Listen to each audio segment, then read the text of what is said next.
to visit Newark and the Newark Tea Party. And of course, we have opened this up to the public. We have good representation tonight. There's a lot of faces here I have not seen before. We have quite a few people here who are from different groups that got the word.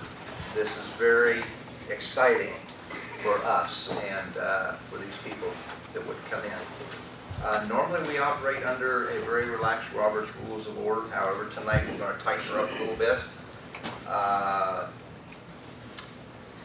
Number one, there will be absolutely no personal assaults on Pat Tiberi. That's forbidden. Anybody who disrupts the meeting, no negotiations there. Anybody who disrupts the meeting, well, word of the wise, don't do it. Judge Higgins doesn't like it. Okay. Other than that, everybody can be relaxed and comfortable. I want Pat to be able to go back to Washington, D.C. and say the people in Licking County and their guests are very civil. And Joe Biden is very wrong. They are not terrorists.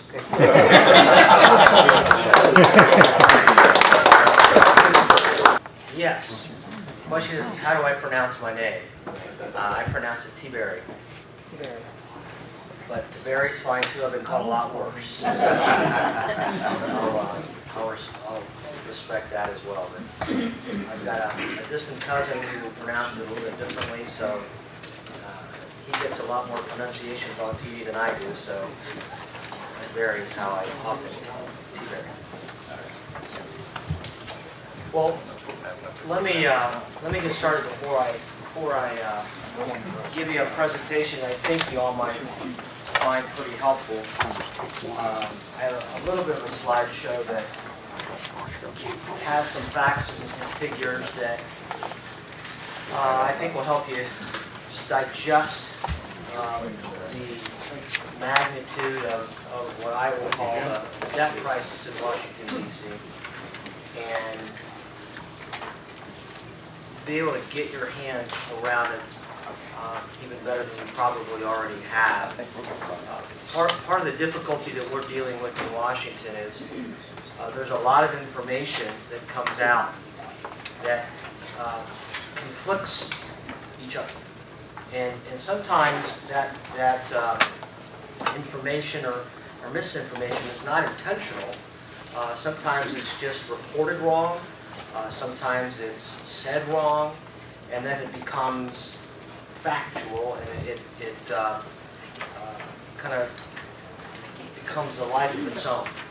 I'll give you an example. Just last night I was home. I commute back and forth to Washington. My family lives here. I've got a wife and 4 daughters. And we live in southern Delaware County. And by the way, the 12th District, to give you some idea what the 12th District is like, it's half of Licking County, western half of Licking County, half of Newark West. It's all of Delaware County, and then about half of Franklin County. And that includes the area, if you're looking at a map of Columbus and Franklin County, around 270 from Dublin all the way around to Reynoldsburg. And then if you're looking at 71, kind of east of 71, east of downtown, down to about 104. So I got about half Columbus, half the population of Franklin County. If you put all my district together, about half of my district is the city of Columbus. About 60% is Franklin County, and then 40% Delaware and Licking County. So in 2008, just to give you an example, Barack Obama got about a little over 54% of the vote in my district. Now, he didn't get that in Licking County, he didn't get that in Delaware County, but he did awfully well in Franklin County. And he did even better in Columbus, which again is about half of my district. Just to give you the kind of a snapshot of my district. I have a very diverse district, one of the most diverse in the country. But I was playing with my daughters home last night. I got back last week, but I was home last night. And I had, my wife had, and she wasn't in the room, she was with one of my other daughters, she had Fox News on. I try to stay away from that stuff in my personal time. and in the background was Bill O'Reilly. And I heard him, and some of you may have even seen this. And Bill O'Reilly is usually pretty good with facts and figures. And he was talking about entitlements. And it kind of caught my ear. And he was talking about Medicare. Well, we pay into Medicare. It shouldn't be an entitlement. Well, he could have been talking, my mom and dad could have been talking at the same time, because they said that to me as well. But he was wrong. He was wrong in what he said. And most, again, of what Bill O'Reilly says, I follow this. It's pretty good. Medicare, I sit on a committee called Ways and Means Committee. The Ways and Means Committee deals with our tax code, which needs reform in a very bad way. And we're for doing that, by the way, and I want to talk about that as well. Because when the president talks about corporate jets and getting rid of those loopholes, we proposed that already, even though we've gotten no credit for that in the budget that we passed earlier this year. It simplified our tax code and got rid of a lot of the credits and deductions the president's talked about doing. Again, I don't want to stray from my first message here. So I'm listening to Bill O'Reilly, and he talks about the fact that we pay into Medicare, we pay into Social Security, and we get that money back. Social Security and Medicare are fundamentally set up very differently. There is a trust fund for Medicare, but it's only one piece of Medicare. And I have a slide to show you. I hope I have that slide in there later. Maybe I took it out because it got too long and I want to hear most of it from you. But Medicare, this is the report from the actuaries of Medicare and Social Security. The average senior pays 1/3 over the course of his or her lifetime into the Medicare system versus what they get out of it. That make sense, everybody here? And that is growing, meaning regular taxpayers are subsidizing Medicare in a huge way.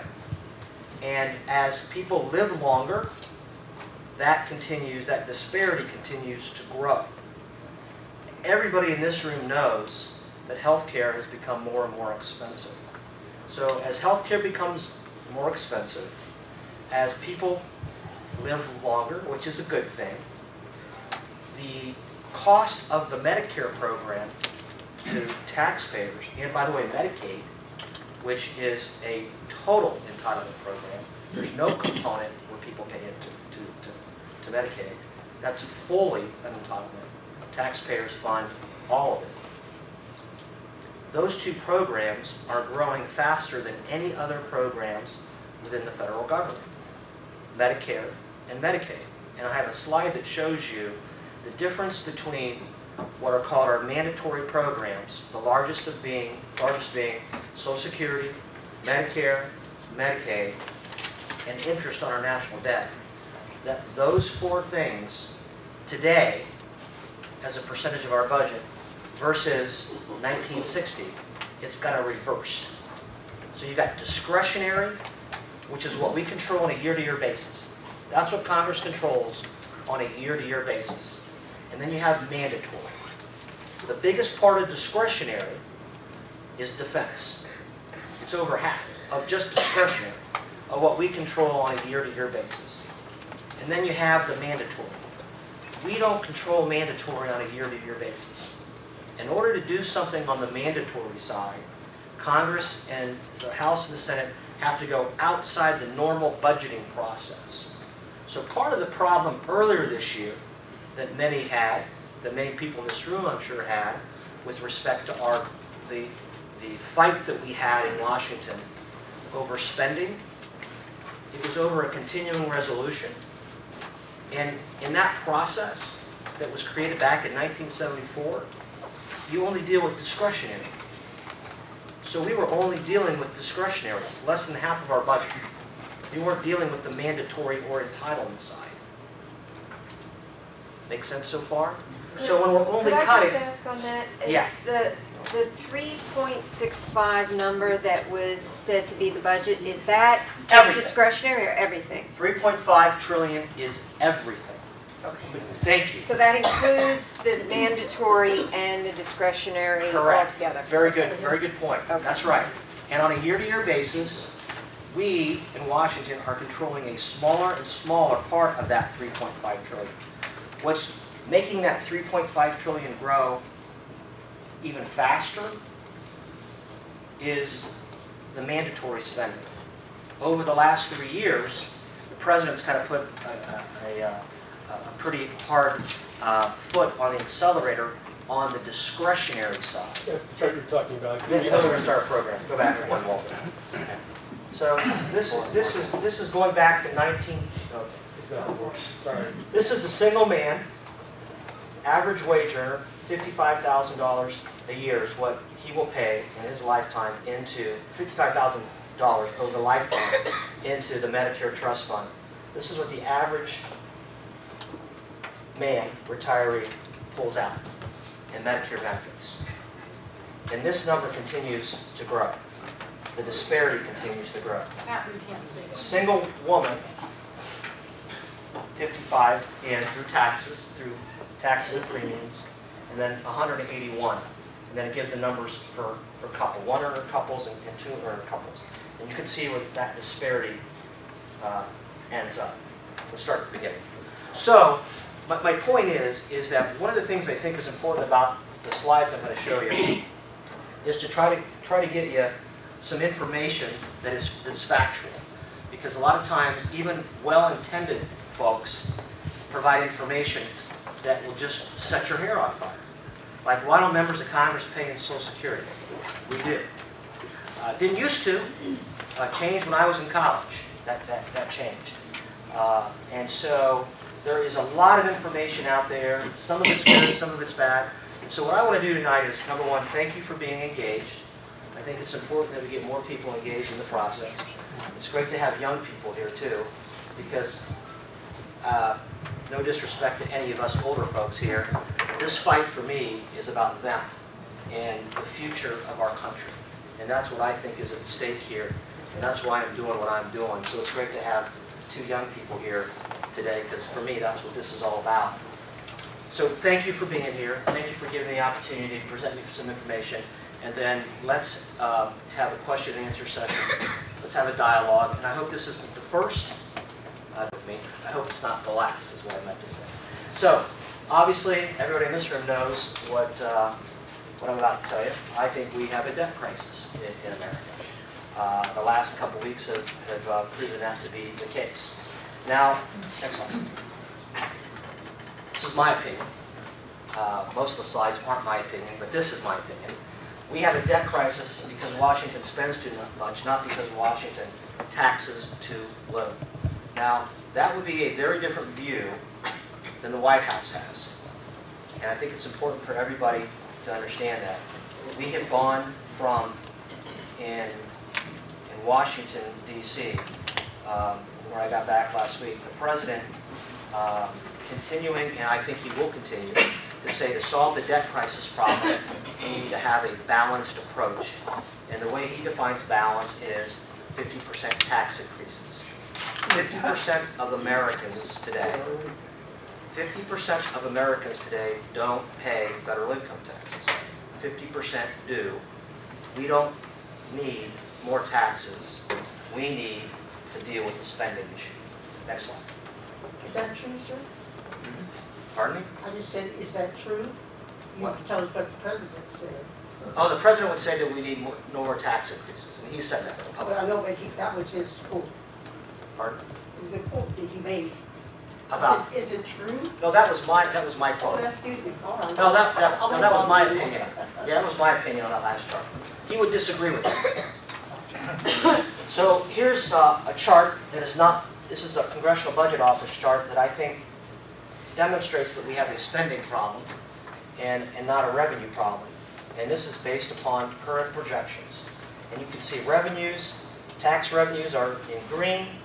You've got what's expected versus what has already occurred right through there is historical averages, and you can see the spike and where it's heading. Next slide. This is just an interesting chart in terms of presidents and their budget deficits. This is proposed based upon his latest budget, but his latest budget is DOA. It got 0 votes in the Senate, and there's another chart that I'm going to show you later about his budget. Next slide. That's like a cancer. It's truly going to destroy us from within. This is a former Clinton appointee and co-chair of the Fiscal Commission that President Obama appointed, and prominent Democrat. Couldn't agree more. Next slide. This is what I'm talking to you about, mandatory versus discretion based upon 2020 numbers. We don't have the 2011 numbers. On this side, sorry, I apologize, guys. Come over here. This side of the pie chart that's not connected is current discretionary spending. So you have defense in the green, non-defense in the red. The other side is you have mandatory. So the majority of what we control now on a year-to-year basis is discretionary. This is what we don't control. This is mandatory spending, often called entitlement. And you can see what the biggies are. And these three are growing fast. These are the fastest growing in this budget process over the last several years. Part of it's demographic, part of it's just cost of health care. Interest, obviously, as our debt gets bigger, the interest goes up. Yes. Question? Yes. You say that part you don't control, but did you control? On a year-to-year basis. Yeah, on a year-to-year basis, you Yes. didn't control what was voted on. What are Well, those figures in? $433. No. That doesn't sound very big, does it? Just add zeros. Outlays are billions. Outlays are billions. 8 billion. Well, no, Congress created Social Security back in the 1930s. That's right. Congress created Medicare back in the 1960s. That's correct. But they're called mandatory programs. They grow automatically. These mandatory programs grow automatically. And for Congress to change it, you have to do something extraordinary outside the normal budget process, the yearly appropriations process. Fine, do it. Okay, we did it. We did it in the House. We changed Medicare in the House budget. It's sitting dead over in the Senate right now. You have to have a Senate that's going to cooperate with you to change it. But we passed a budget to change the way that Medicare works. Some would lie about it, quite frankly, and say we are privatizing Medicare, we're destroying Medicare. We are creating a Medicare system for people under 55 years old to make sure that we have a future Medicare system, because Medicare is unsustainable on its current path. That's not according to me, that's according to the actuaries of Medicare, a majority of whom are Obama appointees. The actuaries have come and talked to us. And so actuarially, Medicare is in pretty bad shape. So we decided to create a system within the House-passed budget written by Paul Ryan that creates a Medicare system for people under 54, or 54 and under. So me and anybody else in the room, you who are under 54, who then will have a Medicare system that is much like the Federal Employees Health Benefit System. There's choice. You have choices as a federal employee to go with different providers in the healthcare system. Today, if you're on Medicare and you're on fee-for-service, you don't have a choice unless you are able to get on a Medicare Advantage plan. How many people are on a Medicare Advantage plan? There's several. How many of you like the Medicare Advantage plan? Really like it. You really like it. Well, this would be patterned after the Medicare Advantage plan. So yes, you can change it, but you can't do it through the yearly appropriations process. You have to do it through a budgetary process. But you have to have cooperation, obviously, from the other bodies. So you can pass it on your side. You got to get it past the other side, passed by the president. Senate has not passed a budget in over 830 days. So through the normal appropriations or continuing resolution process, you can't impact these programs. Could I just ask, on Medicaid and other mandatory expenses, I don't get why Medicaid is mandatory. In other words, does it have some number that when you're below an income that you qualify for it, and then it doesn't change no matter how many people fall below that? Or why is that a mandatory amount of Well, spending? when Congress set it up, they created a formula, and the formula basically is it's a state federal match. There have been changes to that. Obamacare changed. Yeah, I mean, that's going to increase based on Obamacare, right? It's going to increase substantially Medicaid, and But I mean, the cost way the it federal is now, taxpayers. what makes it mandatory? It's just the way it's set up. Mandatory means that Congress, on a year-to-year basis, does not have any control over the program. So it does have some set Well, it has some minimums. such rules, and it has a bureaucracy. So then depending on the population demographics, if so many people are falling below that? Correct. Okay. That's correct. And what does other mandatory mean? It's a slew of other programs, from service-connected VA benefits. So if you have a loved one who was in Vietnam and got a service-connected disability, that would be part of the mandatory program. And they're set here. Yeah, but there's a bunch of them there. The drivers are these three right here. These are the three drivers. Even Social Security, which needs reform, isn't driving the spending like these Right. three here. Well, now Social Security is growing because of the demographics of the baby boomers. Correct. But I'm a baby boomer, but I'm only 50. So I know it's already been changed to where I don't qualify for Social Security till I'm 67. Me either. Okay, so my question is, based on that change that was made previously, how long does that carry us for? And then, Well, when you get your next Social Security statement, you will find out, because Congress passed a law requiring the Social Security Administration to provide a form of your future benefits, and in that form, if you look at it closely, it'll say, what's your name? Deborah, Deborah, in 2030, you will retire, and you will get $2,000 a month based upon your current earnings and future earnings at this level. Then there will be an asterisk that says, however, based upon current projections, you will only get 76% of these benefits unless Congress changes something to is the that system. asterisk anew? I don't think I've noticed that before. It's been the Hasn't last been couple of there. years. Oh, okay. Yeah, go look. So that's already, You have to know it's there. okay. Okay, next, yes. I have a question. Yeah. I understand the mandatory versus discretionary portion, and that you cannot touch the mandatory without both chambers agreeing. I'm going to say you can't affect the change. Going outside the yearly appropriations process. Right. But you have just indicated that, for instance, the age limit in Social Security has risen for retirement, and that there were changes in Medicaid that has been through things that Obama has done.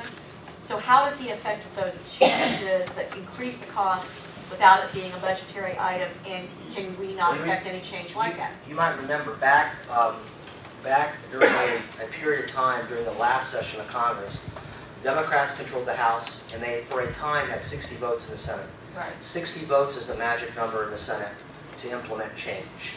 And to that's these when they made programs. those changes. That's when they made those changes to Medicaid. Okay, thank you. Yep. Other questions? Okay. Mr. Tiberi, Please. my name is Joe Stout. I have a question about Medicare. I'm on it. I had a good health program where I work, and now I still have a good health private insurance. And I've noticed that Medicare has to pay more than my private insurance does. And my premiums on the private is about the same as it was. So the only people that benefit from that insurance company is because they're not having to pay as much. It seems to me that part of our problem is insurance reform. That the taxpayer shouldn't be paying that first, you know. I think the insurance that you have should pay that first. And that's a mandatory thing. It's always Medicare first. Yeah. And I don't know where that comes from, but Well, somebody's and- milking it. And the difficulty that we're going to see if the current health care bill is enacted, and most of it gets enacted after 2012 in stages, my prediction is that you'll have fewer and fewer employers doing what they did to you. Meaning, more employers are going to say, I'm not going to provide health care, not only not in retirement, but I'm not going to provide health care during when my employees employ. But I still pay the whole thing on my health care. Well, and they do too. I mean, there's a piece of it. So there's this issue that they get. And I don't know what the deal is between your particular insurance company and Medicare, but for Deborah, the odds are is she's only going to have, unless we can change this, is she's not going to have both. She's not going to have a primary and secondary like you do. She's going to have the primary, and it's going to be Medicare, because most employers are going to have to say, I'm done with this. And I'll pay the penalty to not have to comply with this. And by the way, the penalty is cheaper than providing the insurance. So the incentives are for employers to do that. But for right now, the insurance company can get on board. Well, it depends on how your employer and the insurance company the employer decided to have for your retirement negotiated their deal. Some are primary, others are secondary. It sounds like yours is secondary. All right, let's get, we got several more slides here, and maybe I'll keep your interest. This is what I talked about, how it's changed over time. Think of mandatory as autopilot. So you got, back in 1970, autopilot spending was 42%. That's the mandatory. And all other spending was 58%, which we impact on a yearly basis through the appropriations process. Here's where it is now in 2000. 62%. 62% is mandatory spending. All other is 38%.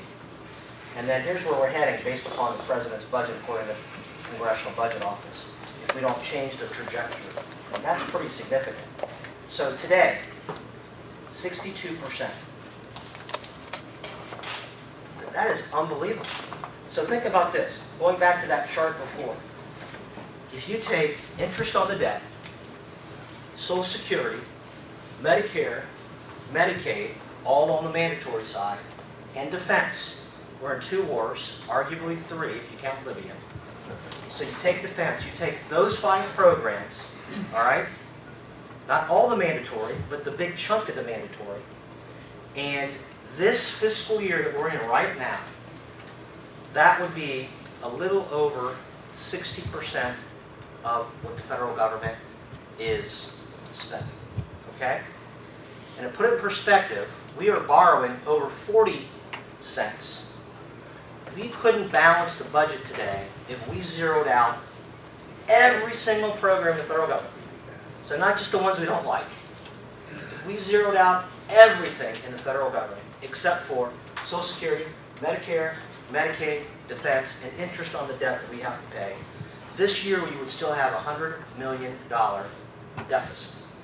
That's how significant the problem is. And again, all of that what I just mentioned is on autopilot. We wiped all that off because we're borrowing all that, plus more. That's how significant the problem is. That's why we have to change the trajectory of spending. Next slide. Back to the Social Security issue. So back in 1950, when the life expectancy was 68, we had 16.5 workers for every retiree. Today, people are living longer. Life expectancy is now approaching 79, and we have less than 3 workers per every retiree. So it is a demographic nightmare. Yes? Of those wars you were talking about that we're in 2 or 3 of, how many did Congress declare? We gave the President authorization in Iraq and Afghanistan. Is that the same as a declaration?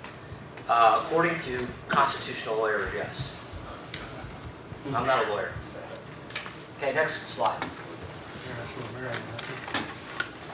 Americans are living longer. I mean, you all know this. This is a U.S. Census number. Going again back to Medicare and Social Security. In 1950, there were 2,300 people in America that were 100 years old or older. Last year, 72,000. It's a good thing. Americans are living longer, but that has a huge impact. When you have, according to the Social Security Administration, more people every year living longer in retirement on Social Security than they ever paid into Social Security, again, you have an actuarial nightmare. Next slide. You already know this. Money we have, money that we don't have, what we're borrowing. This has happened over time, and it has continued to get worse. Next slide. Who owns our debt? You probably already know most of this or heard most of this. Again, 1970, 5% foreign holdings. 1990, 19% foreign holdings. 2010, 47% foreign holdings. Next slide. Those who own our debt, you've probably heard this as well. China is number 1, Japan's number 2, UK number 3, Brazil is growing at number 4. Next slide. Admiral Mike Mullen, the former, he just retired, Joint Chief of Staff for President Obama. I think the biggest threat we have to our national security is our debt. Saying a lot from Admiral Mullen. Next slide. This is a chart that is from the President's Office of Management Budget. It was printed in the Wall Street Journal. This is going back to 1980s, and you can see defense and entitlements and how things have changed. Now, since we went into Afghanistan under former President Bush, defense went back up. It's projected to come back down under the President's budget as he has called for troop withdrawal from Iraq and Afghanistan. And you can see where entitlements have gone and where they're expected to go. Again, the 3 largest: Social Security, Medicare, Medicaid. Next slide. This is probably a statement that everybody in this room would agree with, and one of the reasons why I think the President did as well as he did in 2008. We cannot mortgage our children's future on a mountain of debt. It's time to put an end to the runaway spending and the record deficits. It's not how we run a budget. It's nothing be how Washington handles the tax dollars. Who said that? President Obama said that in October of 2008. He was elected a month later, and then, as you may recall, after his first month in office, he proposed and got passed the largest domestic spending bill in our history, which was $1 trillion spending bill, which, by the way, even though that's one-time money, and I'm going to get into a Washington word, and I hate to talk Washington, but it changes the baseline. This is what's so important about the way that Washington spends. It changes the baseline because the next year, even though you're not spending the money for those programs, it increases where the budget starts. And so even if you cut $1 trillion from the previous year, is important, even though it's only $1 trillion, because you're also lowering the baseline. That's how Washington works. Yes. Yeah, Pat Tiberi, I just want to thank you for coming tonight. But before I get to the issue of the debt, you had a chart up there that talked about or demonstrated how big the defense budget is. It's almost as big as Social Security. These wars just go on and on and on. People in America on both sides of the aisle, Democrat and Republican, are sick and tired of these wars that have no purpose. I looked at your other chart when you showed the administrations going way back. If you notice, all the big spenders are Republicans, with one exception, Mr. Obama. But he was put into a situation, not to defend him, but the fact is, Republicans have a pattern of behavior that is contrary to their so-called conservative position. When are the Republicans going to wake up and start obeying the will of the people, the Tea Party especially? There's a growing number of Tea Party people that are concerned about these wars, and they want them over. And they want to start spending the money on American people and not abroad, and stop allowing all the illegals coming here and causing our budget to go up also. Could you answer those couple questions? Well, you probably already know that we are, in both Iraq and Afghanistan, the President and the Congress have been working together on drawing down troops in a responsible way in both places. Where there is some disagreement is in Libya, where the President has continued to not work with us in terms of dollars that are being spent in Libya without what we believe is any sort of plan or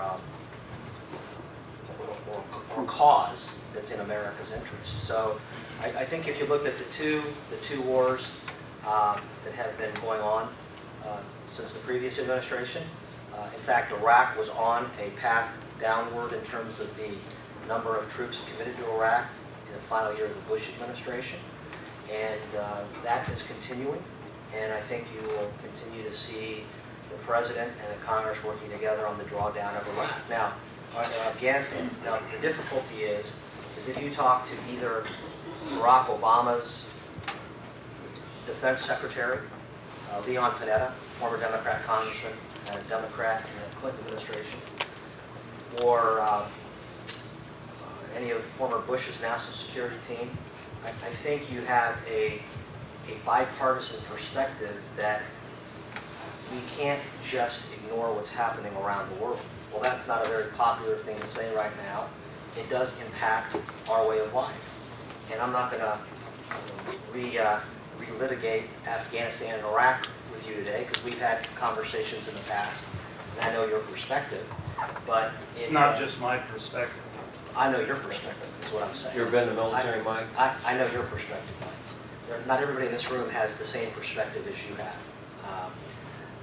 And so there are Democrats and Republicans who understand that. We have to, we are living in a different time, and it's going to be difficult to make some of these tough choices with respect to foreign aid, and I'm going to get to some of that later, and I will get to some of that later. Yes, sir. That's just what I was going to mention, Pat. Foreign aid. One of your colleagues on Fox News here a month or so back said that we funded 149 countries, China being one of them, and we know the Palestinian Authority, who is now joined up with Hamas, Right. as of course, antagonistic toward the United States. Right. He said you could not vote on just one to eliminate one. You had to vote on all 149 countries. Yeah. Well, then I think you ought to vote to stop funding all of them until they wake up, and let you guys use your discretion on which ones to fund. I agree with that. Second. Second motion. How many foreign countries give us aid? We give money to China, they turn around and loan it back to us, and we have to pay them interest on that money. Does that make Everything you said, I agree with. And I think you're going to finally see that change. We hope. I'm hoping to. I'm with you. Okay, next slide.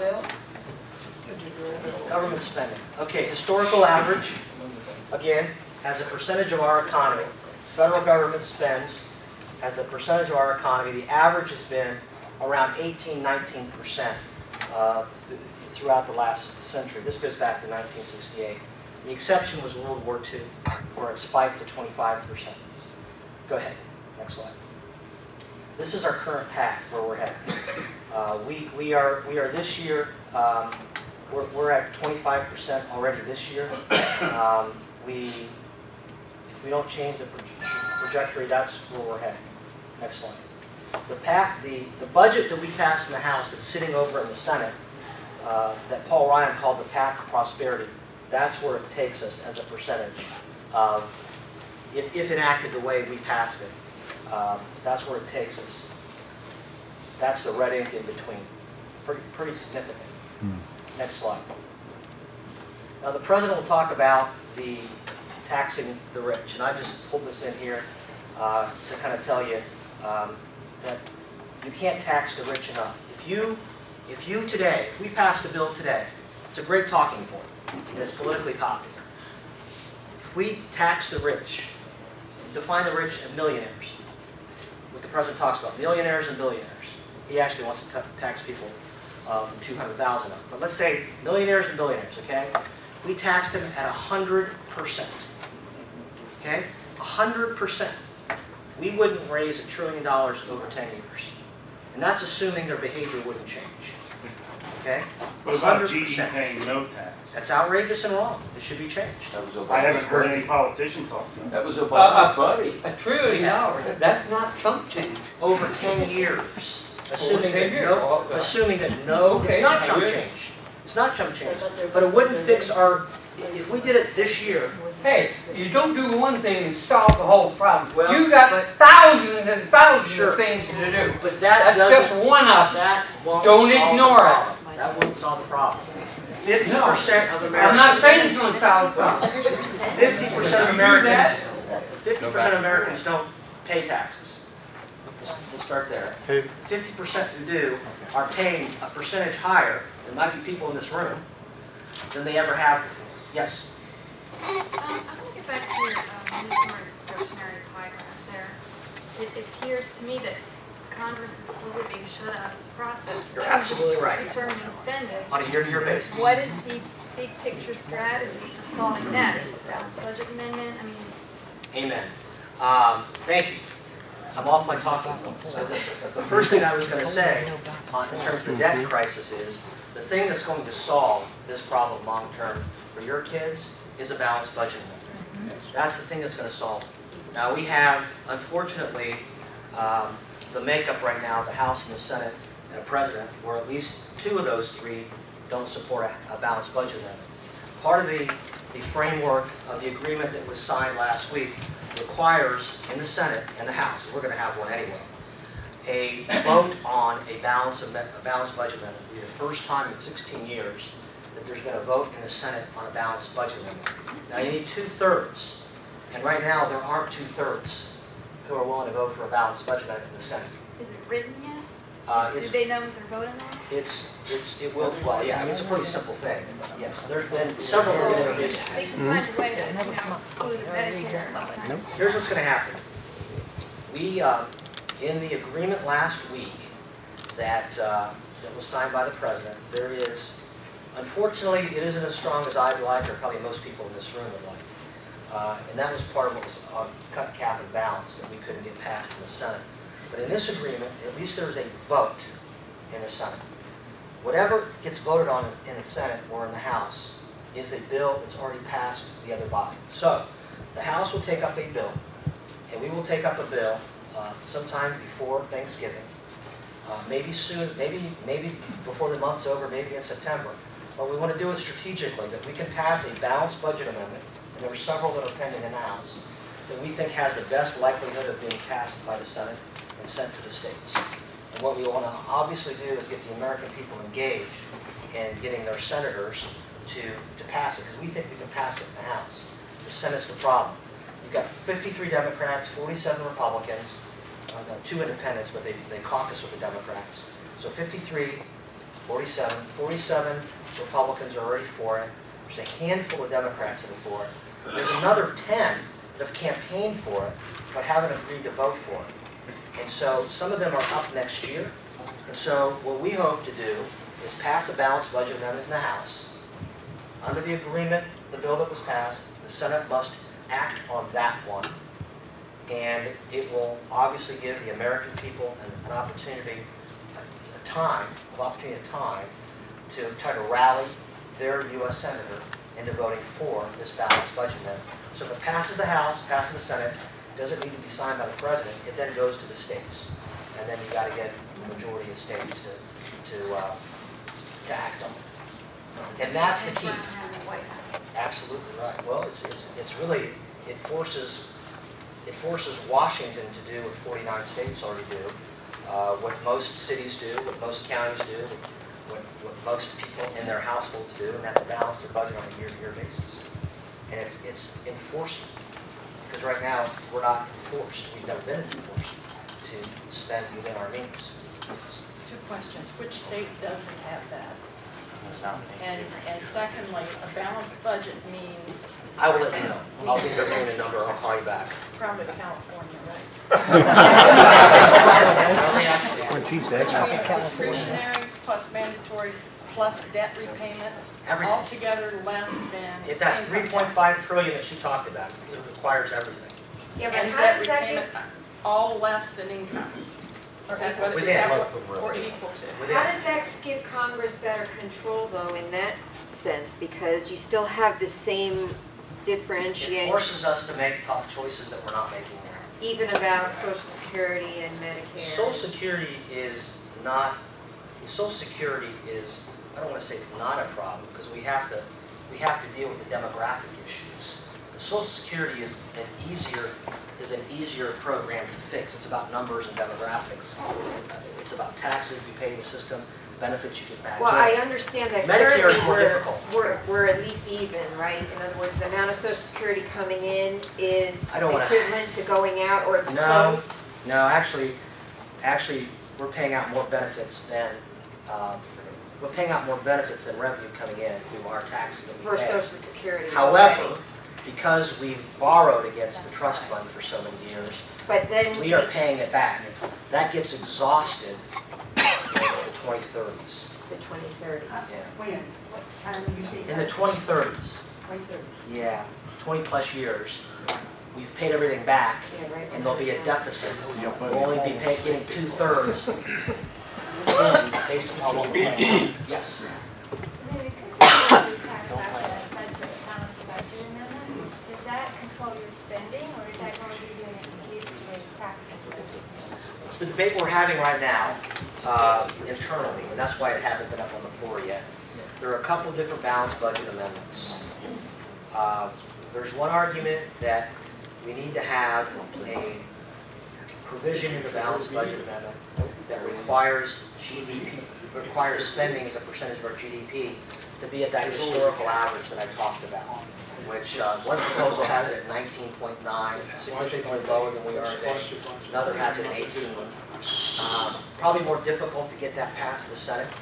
And so the argument goes, it's better to have a balanced budget amendment, period, than nothing at all. And then you can, at least on a year-to-year basis, elect members of Congress and members of the U.S. Senate and a president who would not be for increasing taxes. That it would at least be better than having no restraint at all. Because right now, after the 1974 Budget Act was passed, the budget rules are designed for Congress to spend more than it is for Congress to budget within its means. That's the design of the current system.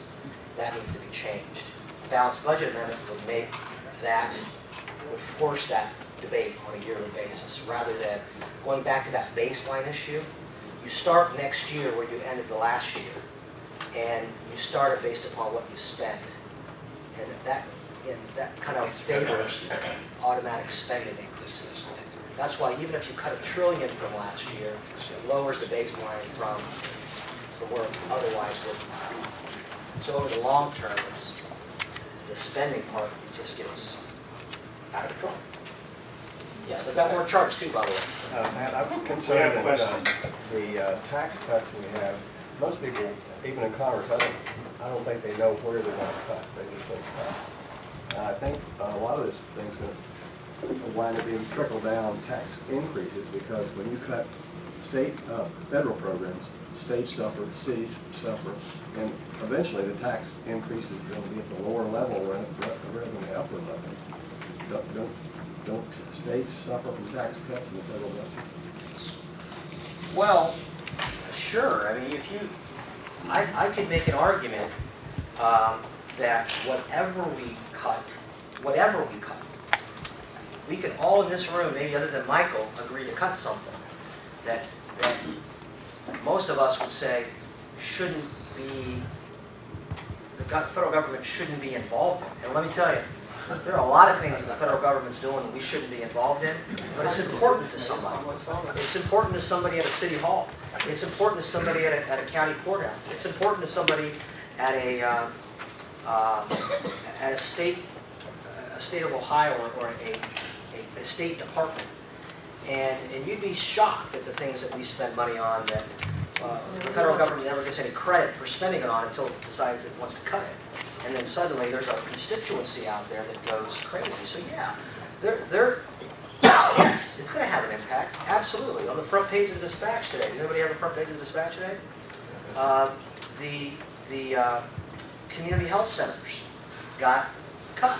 Now, this was from the thing earlier this year that we passed, that people said, there are radio posts that say we didn't cut anything. Yeah, we did. Go ask those people at the community health center. They'll tell you we cut.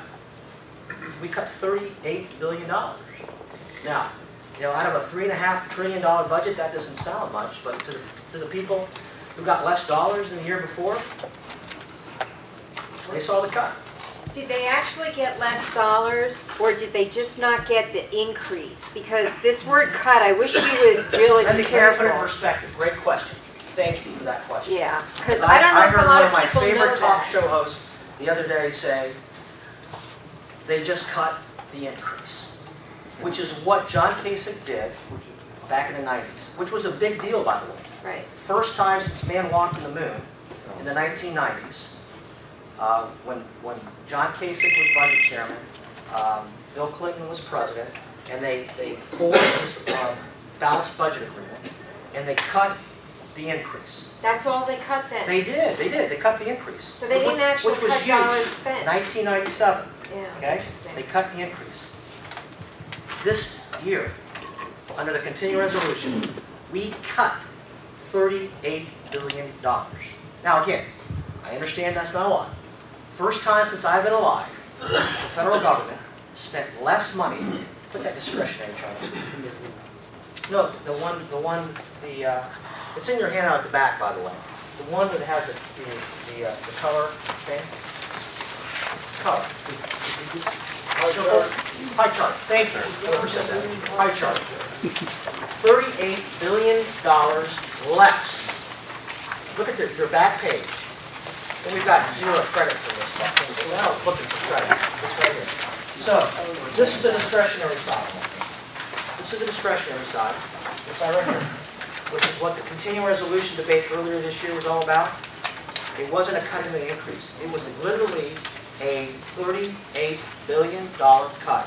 Meaning, this fiscal year, we are spending less, $38 billion less than the last fiscal, which changes the baseline, by the way, which is a good thing. Right. That's historic, because in the past, it's been cuts in the increase, which is kind of Washington speak. Right. This is literally fewer dollars, all come out of here. This is sort of on the same topic, but could you just confirm or deny? I heard that if there's a proposal that if we just froze spending at this year's expenditures, that would be counted as a $6.9 trillion cut over 10 years, and that if we cut 1% out of the budget then every year after that, that we would have a balanced budget in 10 years. And I'm just curious, you know, if that just is non-discretionary that's referencing, that 6.9 trillion would be saved in non-discretionary You couldn't do it. over 10 years. So then I that don't- isn't. I don't know off the top of my head, and based on the numbers Yeah, right now, it's that I don't know math. how you could do that. I think it would be over the entire budget. Well, when I first heard it, I thought it Yeah, sounded it's the math. reasonable, but then I heard that, you That know, would be Social over. Security is, It would be everything. so you would have to figure out something to do with Social Security expenditures. It's not that easy as it sounds. They would be paid. Yeah, okay, that's what I wanted They to would know. be paid. So there's not 6.9 trillion increases over the next 10 years. If you're talking about the MAC plan, that's what it would be. It would be a penny. It would be a Well, 1%. separate from the cuts, they were saying if we just froze spending at this year's rates, because we assume an increase every year. So he was saying if we just froze, not even cut, but just didn't increase. I don't know for sure. I'd have to get back to you if you could give your name to us. The way it was read or proposed is that Congress has discretionary cuts. You get to choose where you cut. It could be 10% here, but only 1% here. But if you don't choose, it's 1% across the board. Right. By a certain date, you have to choose each year. Right. That's how the McPenny plan was presented. And then over 10 years, then we'd have a balanced budget. Yeah. You'd have to do it, and I think Connie would say this, you'd have to deal with your Can I ask a question here? Social Security. Right here. So you have to deal with those three programs. I'm sorry, I'd like this not to be one or two people who haven't even announced who they are. Yes, and I thought we were I'd going like to to follow have terms. parliamentary procedure. Thank When you. you're going to recognize people. Can you be in charge of that, by the way? Letting people shout out. Thank you, I appreciate that. I will be. I think I've got a sergeant major in the audience. Can I finish my? You got a colonel, ex-military. I knew it was military. I wasn't. All right, can I finish the presentation first, and we'll do questions? You go back to the. Because there are a few important slides I want to get through. But we saw that one. Next one. All right. For those of you who remember the House Pass plan, this is it's kind of awkward here because these are spending cuts. These are increases. This is the president's proposed budget that got 0 votes in the Senate. Went down 0 to 9. Increases spending $130 billion next year. versus the House passed budget versus the signed Budget Control Act. That's how far we changed the debate. That's how far Americans changed the debate, including the president signing a bill when this is what he proposed. That is a pretty significant change in the debate in 1 year. Next slide. This is what we believe is an approach to changing the way that Washington works within the framework that we have today in Washington, D.C. with the Democrat Senate, Democrat President, and the Republican House. Debt ceiling increase. First time in history that we have had a debt ceiling increase where we have had a discussion, a debate over government spending. Remember the last debt ceiling increase, you guys probably don't even remember it because it happened, there was a debate in Congress, it got passed, and the president got exactly what he wanted, clean debt ceiling increase. 2 days after we got sworn in that John Boehner became Speaker, Tim Geithner called him and said, we're going to need a debt ceiling increase by May, and we'd like a clean debt ceiling increase to last us to the end of 2012, which by historical standards is pretty long. Most debt ceiling increases aren't that long. And the Speaker said, no, we will give you a debt ceiling increase to pay bills already incurred, but we're going to have dollar for dollar spending cuts with those increases for future spending. The President rejected that. He rejected that flat out. And you may remember in the spring, he continued to call for us to have a debt ceiling increase without any strings attached. The Speaker told the President, listen, we don't have the votes. We don't have Republican votes, and by the way, we don't have Democrat votes. A majority of Democrats probably aren't even for a clean debt ceiling at this point, based upon what they've heard from their constituents. Well, finally in June, the Speaker put up a bill on the floor, which was the President's request, a debt ceiling increase, a clean debt ceiling increase, over $2 trillion to the end of 2012. All Republicans voted no, half Democrats voted no. Finally, the President got the message that the debate had changed. Then he said, and you may recall, fine, let's have a balanced approach. 50% cuts, 50% tax increases. We said you're missing the point. This is about spending, this isn't about taxes.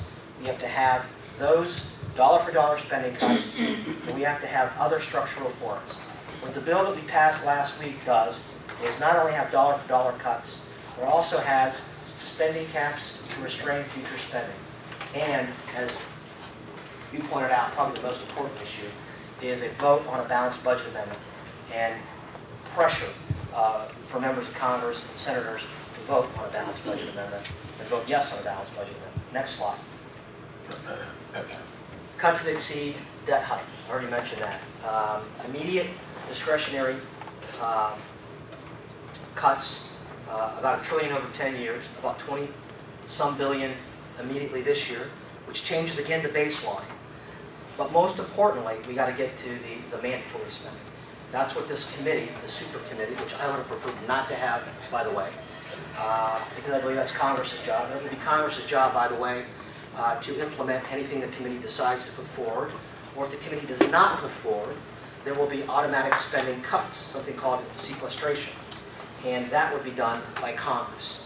We would have to do it where there's automatic cuts that go into effect, much like the Connie Mack plan. Next slide. Caps to future spending that triggers sequestration, I already talked about, similar to the 1997 Budget Act. Next slide. Balanced budget amendment, again, very, very important. It's actually October 1st.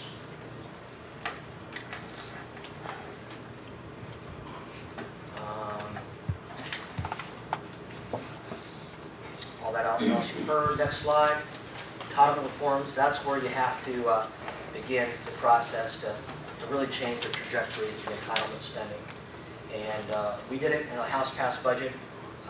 It may not be the perfect way, but at least we have a plan out there. Next slide. My opinion, you got to fix the tax code. No corporate American or any business should be paying zero taxes, period. It's outrageous. We've got to simplify the tax code. We've got to reduce the regulatory burden in America. We've got to encourage entrepreneurship and not growth, and pay down the national debt. You can actually fix the tax code, get rid of loopholes, get rid of a lot of the deductions and the credits. You have a tax code that's 72,000 pages. It is not efficient. It is not fair. So we got to fix that, and that can actually help us with economic growth. And by the way, on the corporate side, we have the highest corporate tax rate in the industrialized world. And so while there are some GEs, by the way, there are some, a majority, Cardinal Health here in Columbus, their effective tax rate is 36%. Their foreign competitors pay 20 to 25%. That's a competitive disadvantage. Let me just finish real quick. Last point. Couldn't have said it better. I was in high school and college when he was president. There were some pretty dark days. And I remember in high school debating whether or not Jimmy Carter was right that to be warm in the wintertime, we should just dress warmer and wear sweaters and sweatshirts. It wasn't about an American energy policy, which we could spend a half hour on here, talking about having an energy policy. It was about changing the way we behave. Ronald Reagan changed the way that America believed in itself, and we can do that again. It's not going to be government that gets us there. It's going to be the American people. So with that, I'd be happy to answer any questions in your charge. Okay, you give the answers. Okay. Mike, in the back, you stand up, give us your name. My name's Mike Butcher. Follow that protocol. I got 3 questions, but they're all related. The budget number, what will it be based on? 2, if you can't agree on what to cut, if you have to cut something, does that mean we're just going to raise taxes again? And now I forget what I was going to say because you asked me to stand up. Let me answer the second one first and get a clarification on the first one. Under the sequestration process that was negotiated with the White House and the Senate Democrats, it's a painful process. The sequestration process cuts 50% from domestic and 50% from security, not defense, but security. And exempted on the defense side is military personnel, so no troops, no pay will be impacted on the troops side. Whatever the Defense Department, the President, believes he needs in Iraq and Afghanistan are exempted. On the security side, it's Department of Defense, it's State Department, it's Foreign Aid, and it's Veterans Affairs. On the other side, it's everything on the domestic discretionary, everything on the mandatory side, with the exception of Social Security and Medicaid. I remember my 3rd question. Okay. And you brought part about the defense. I remember when I think there was 2 or 3 times they come back and needed more money for the wars, more money for the wars. So if there's a balanced budget, is there going to be, well, this is excluded, we need more money for the wars, so we're just going to appropriate more money again and just do it because, I mean, where does that fall at? I mean, I understand the troops got to have money, we got to have planes, tanks, and all the stuff you need, but part of being in a budget is a budget, but then that's part of where we're at now is because, well, we need more money, so we just appropriate it, and that's where we go. And so, yeah, and you may, if you watched, you may have seen at one point in time Harry Reid talked about reductions based upon what everybody already believes is going to happen, and that's the wind down in Iraq and in Afghanistan, which is already budgeted within the president's budgets based upon his drawdown. So there's nobody in Washington that I can think of. Again, Libya is a little bit of a wild card, but there isn't congressional support, enough congressional support in Libya to increase what the president's already doing there. You know, Afghanistan and Iraq, it's on the down. It's on the down slope. So you don't want to take. Listen, I don't want to take the commander-in-chief's tools away. I don't want to take the tools out of his toolbox. If something should happen in the next year or 2 years, we tie his or her hands. And by the way, we probably, whether it's a Democrat or Republican in the White House, if something would happen, we'd probably override this requirement. It's a fundamental part of what the American government is supposed to be about is protecting our borders with our national defense. Gentleman in the corner's had his hand up for a long time. Please state your name, please. My name's Gary Lane.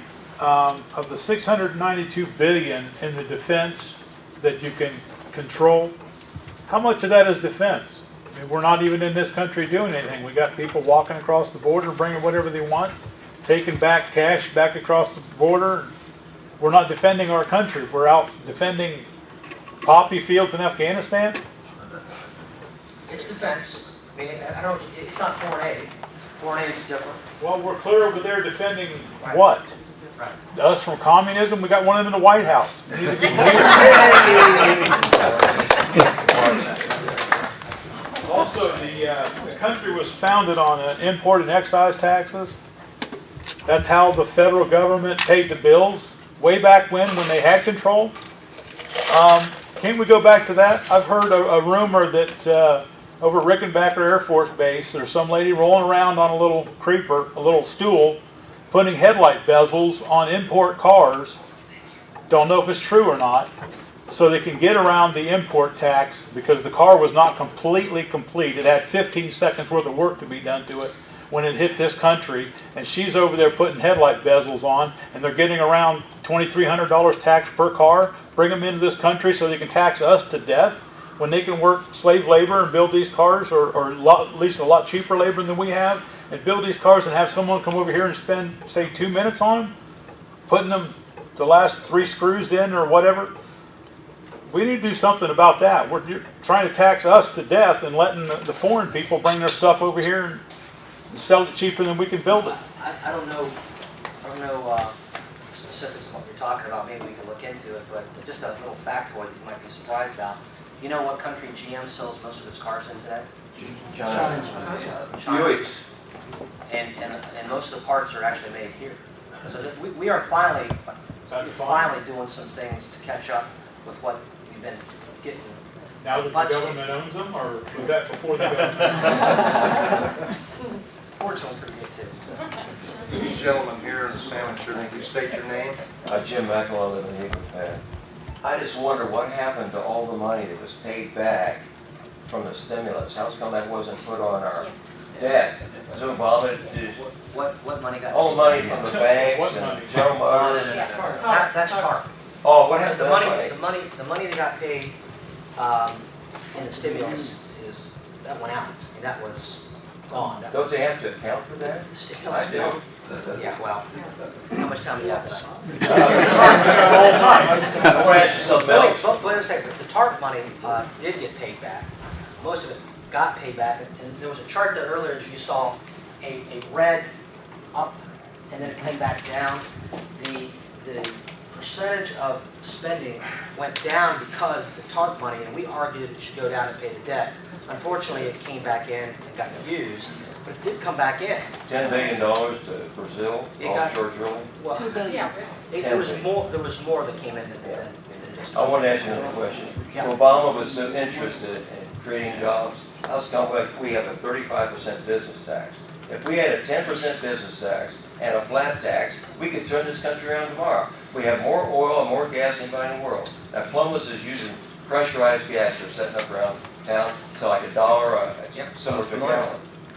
But this Obama is blocking everything in this country. He's a Marxist. And he's... I didn't vote for him. Neither did we. The rich against the poor, class warfare, sharing the wealth. Where's it come from? Karl Marx. Yeah. Thank you, sir. Fired. Thank you. Gentleman here in the city. Thank you. State your name, please. Yeah, John Henson. I live in southern Delaware County, so thank you for being here.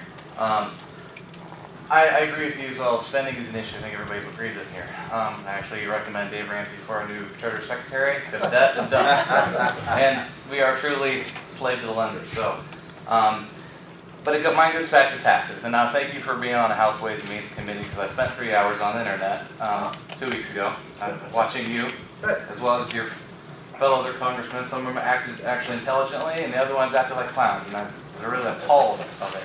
What we deal with every day. So, before I give criticism or anything, I've always thought that... Can I just interrupt you a second? Sure. Because I think you just made a really good point. For all the mashing of the teeth in the media about how dysfunctional Washington is, let me tell you, there's 2 very different views of what government's role is in people's lives. And if you just watch, that committee that I'm on. And it's not news, it was C-SPAN, it was No, unedited. you just watch. So, yeah. It's unedited. You just watch, and whether it's on entitlements, whether it's on taxes, whether it's on the role of government with respect to your tax dollars, there is a very, very, very different view, and I think you can really learn a lot about that. So we are fighting over big issues. This isn't like, you know, people expect us to go into a room and just sing Kumbaya and come out and with an agreement. We are really fighting for different ideals and very different principles. And at the end of the day, we've got to try to come up with some sort of agreement that can pass a very different Senate that's different than the House and signed by a very different president. Right. No, I agree, and I saw congressmen that were truly interested in saving this country. I saw congressmen that are truly interested in saving their job, saving their ass. It's really what I saw. The plan is the fair tax, and if anyone in this room has not read the books, read the books and then comment. My question to you is, have you read fair tax books, both the first one and the truth? Yep. And then, thank you, first of all. And secondly, I want to know what your stance is, what your concerns about it are, and because there is a relinquishment in power with this under this plan in Congress. Yeah. They have to want to relinquish power back to us, the people, to implement this plan. Let me just tell you. Thank you. If I were king, it would be great. Let's do it. Here's the problem you have. I'll just lay it out to you. And you saw it in the committee. You have Democrats that are totally opposed to it because they see it as very regressive. They like the progressivity of our current system, where 50% don't pay anything and the wealthiest pay the most. But the chief economist proved that wasn't the case. Oh, you know, the economist there, by the way, he was a Democrat. I don't know if you know. And he proposed it. Oh, or he was for He it. was one. Yeah, he was on. Leo Limbeck is the guy who's like the godfather. But that's just a fact. We don't have any bipartisan support for it. We just don't. Maybe Michael's for it. But I'm confused by that because Please hold down the back and forth. you watch. I'm sorry. You watch the hearing. I'd love to talk to you afterwards. Yeah, sure. So you have no Democrat support for it. Well, we need to cross-examine. We need to ask questions and respond.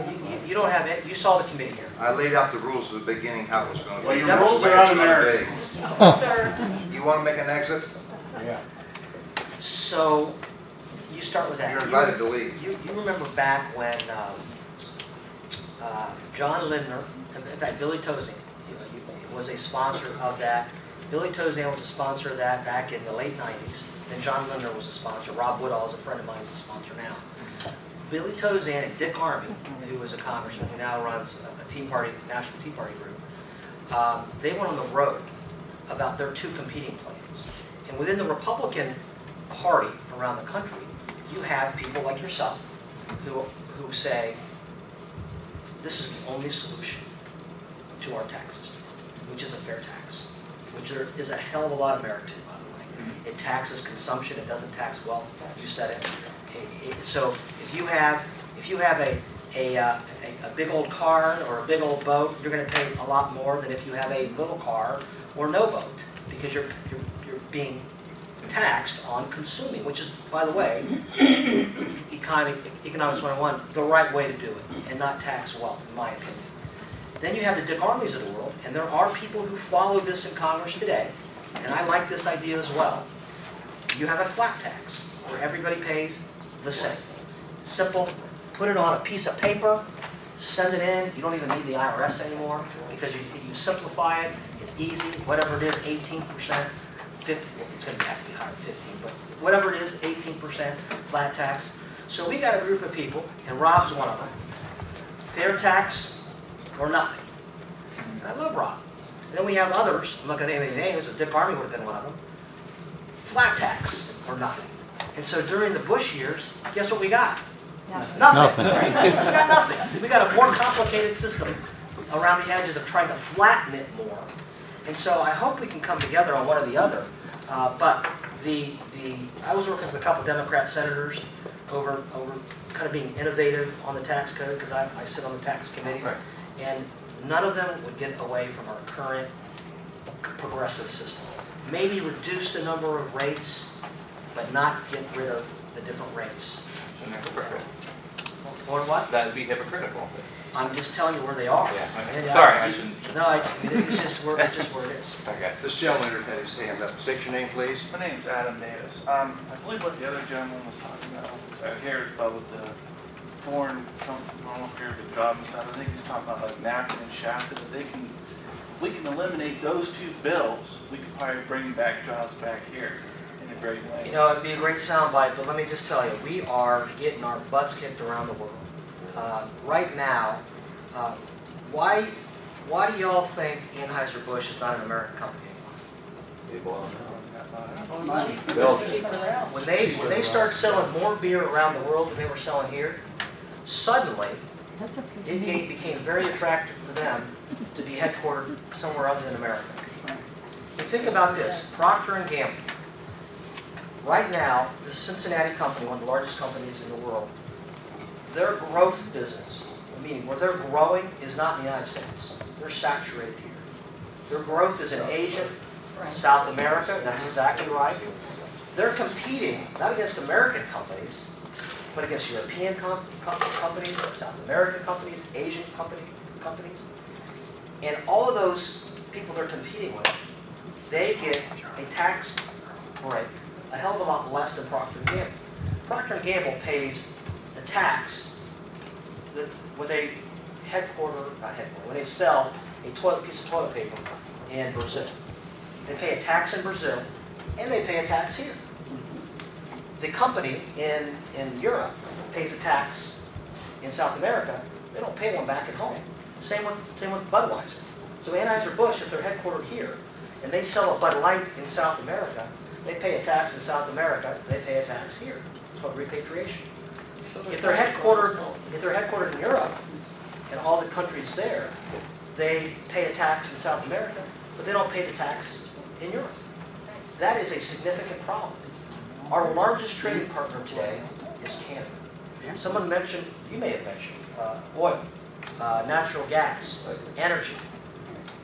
They are between what we can do ourselves and what Canada can help us do by buying energy. Through NAFTA, we would get a break, and we do get a break. We could provide ourselves between Canada and America. This is astounding. 98% of our energy needs. 98% in the U.S. and Canada. If we would allow ourselves to take care of our own energy, and also, by the way, allow Canada to provide more energy to us that they want to do right now. And right now, it's a struggle within the administration with respect to something called the Keystone Pipeline. You may have heard about it or hear a little bit about. And this is a huge pipeline that's going to go from Canada down to Texas for the refineries for oil from the shale in Canada. Huge. That the administration is holding up right now. So it is far more complicated than just a trade agreement. My dad lost his job, manufacturing job in Columbus. People have lost manufacturing jobs to Mexico, to China. My dad lost his to Arkansas. I mean, we live in a global environment now. We just got to, we have to make sure the rules are fair. There's no question about that. But if we put our heads in the sand, we're just going to get killed by these other countries. On the regulatory side, on the tax side, it's just going to kill us. This young lady right here, please state your name. You don't need to stand up. Sit down, please. I can hear you. My name is Mary Ann Higginbotham.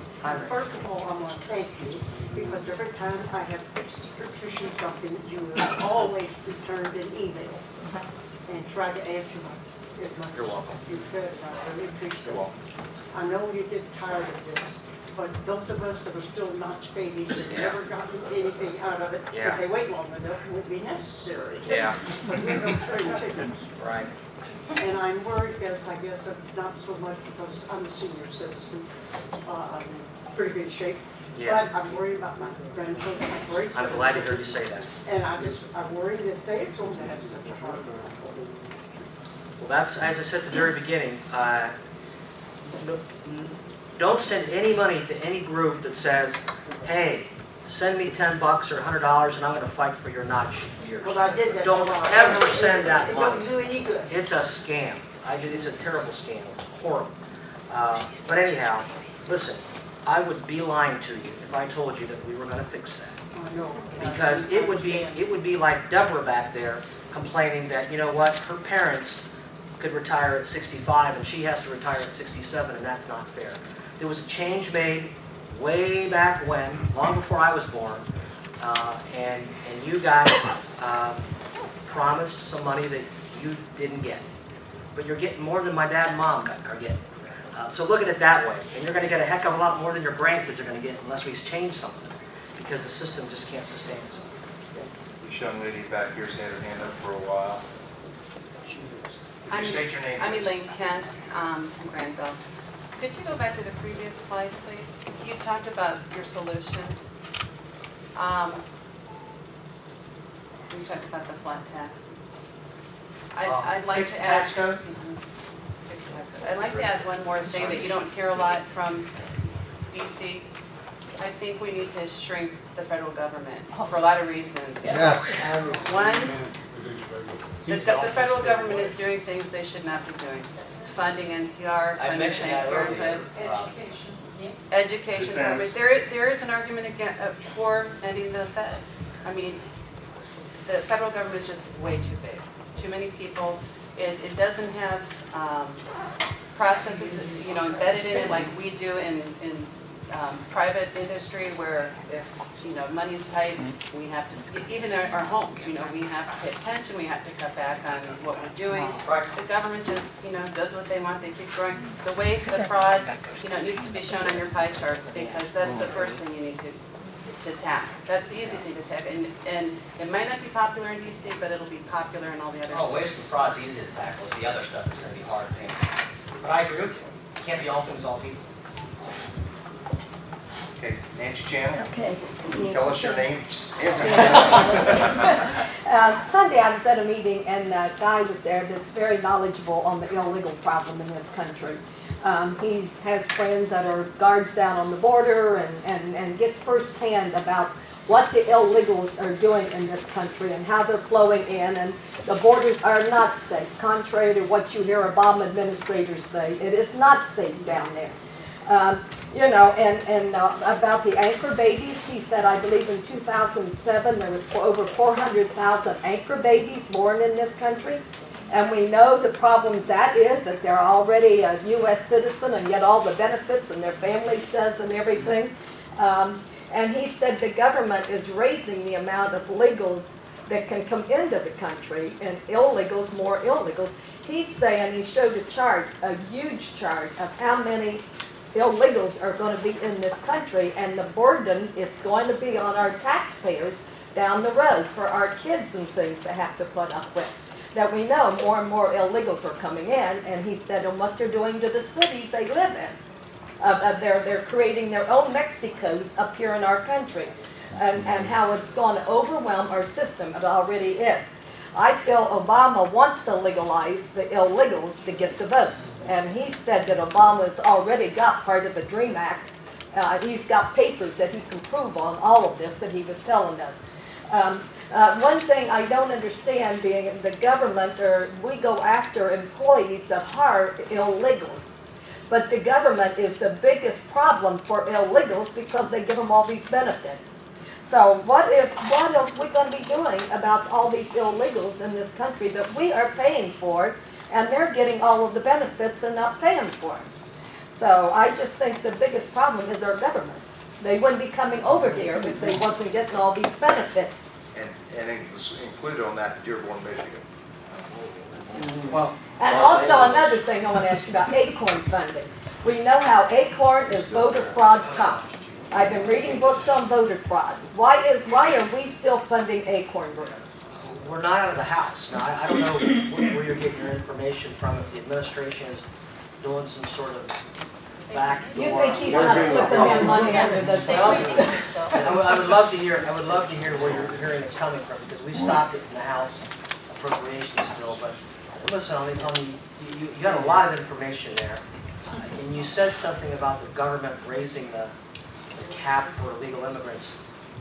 There's no official ability for the government to allow illegals to be illegal. No, he They're was illegal. saying the illegals allows citizens, or the illegals, not the illegal immigrants. They're raising the cap so that there's more of them coming in. More legal. Yeah, yeah. They Okay. go through the citizenship and everything, Our but. vote is full. But there is a difference between legal No, I know and that, illegal. right. Okay, And all right. then there's more illegal coming on. So Well, you that's- add them both up, and, you know, the Mexicans are going to take over this country. What they want. Well, Gentleman in the black shirt over there. can he answer that though, Jim? Well, first off, the Dream Act is dead in the House. It's not going anywhere in the House. Now, there are some states that are trying to implement. The most recent, I believe, is Maryland. The Maryland governor is pushing like a state Dream Act. Obviously, a state-by-state push could happen. But in terms of the federal government, it's dead in the House. I'll get you some papers on that. It's dead in the House, so I would love to see what you have. Okay. The problem is on the border. We've got to strengthen our border in terms of whatever we need to do, whether it's highway patrol. I've talked to border agents on the border. You're absolutely right. There's a problem. Border agency, there's a problem, which is different than what the administration's officially saying. But, you know, we are over in other countries protecting borders, but we're not protecting ours. That's right. Well, no, I understand what you're saying. We have said to the administration, you need more on the borders. And obviously, you've got an administration who's saying we have enough. Right. My brother-in-law is a Over customs so I agent. can get their votes.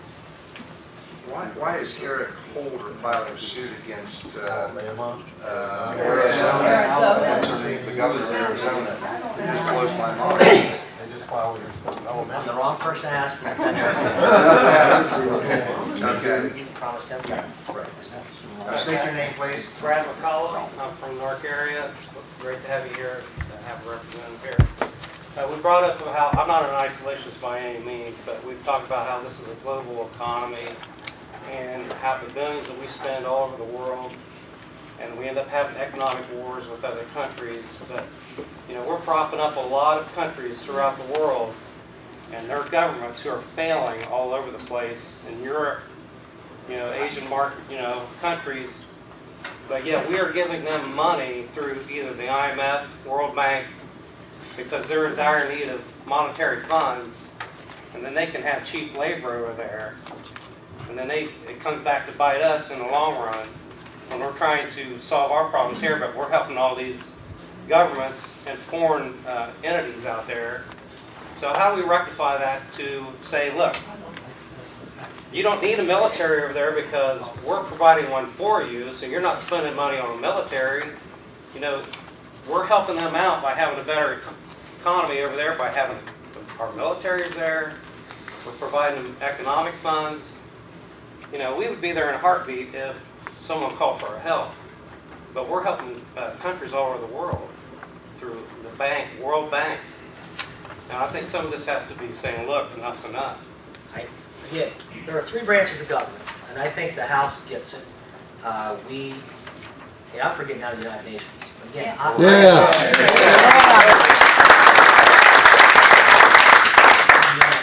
me. The point is that we, just like this agreement last week, we have people with very different views. The president just this morning announced he wants to provide, I can't remember how much, so I'm not going to say the amount of money, but I was kind of stunned for a country in Africa. Right when we just had our AAA rating from S&P reduced to 2, and on the heels of that, you know, one business day later, it's like, hey, I understand it's tough over there. I get that, to everything you've said. But times have changed, and the criteria has to be different going forward. The measurement has to be different, and we can't be all things to all people in America. We certainly can't be all things to all people around the world. So that's going to be part of this next presidential campaign. I don't think it matters who the Republican nominee is going to be. I think it will be brought up. And I think, to Michael's point, I think you're going to be happy to hear me say this, both the war in Afghanistan, the war in Iraq, and the war the conflict in Libya are all going to be looked at by a different prism, not just by Americans, but by members of Congress, both Democrats and Republicans. Next question right back here. Please state your name. My name is Bill Yarbrough. I want to say thanks so much, especially talking about a fundamental difference in the role of what government should be. That really resonates with me as far as there truly being a difference in the Congress as far as, There's a huge difference. The The media hasn't really reported that very well. I agree. They just report the conflict, but they don't report why there's a conflict. Yeah, I To your agree. point. It's a fundamental philosophical difference. And so seeing your plan here, and I agree with it, and even though it's not on the screen, you pretty much alluded to entitlement reform as well as shrinking the size of government. And I guess my biggest concern is trying to figure out who and what to trust because there's so many conflicting messages. And you started your conversation today talking about conflicting messages. Drives me crazy. So, I hear flat tax and fair tax, both great ideas, nothing happens. I hear contract with America, I see the Tiberi plan. It's like, okay, wonderful plans, I hear great philosophy. I agree with you wholeheartedly with regards to a fundamental philosophical difference on the role of government, but I'm personally having trouble understanding who to trust. And I tell you, the reason why, and I have a very specific question associated with this, I see a voting record coming from my congressman that's voted to extend NPR funding, Amtrak, voted for cash for clunkers, farm subsidies and price controls, foreign aid multiple times, sir. I have? Yes, sir. Doubling the size of the Department of Education, TARP, federalizing the TSA. And then when Republicans had both chambers of Congress and the presidency, instead of tackling these mandatory spending items that you spoke to, when we had an opportunity,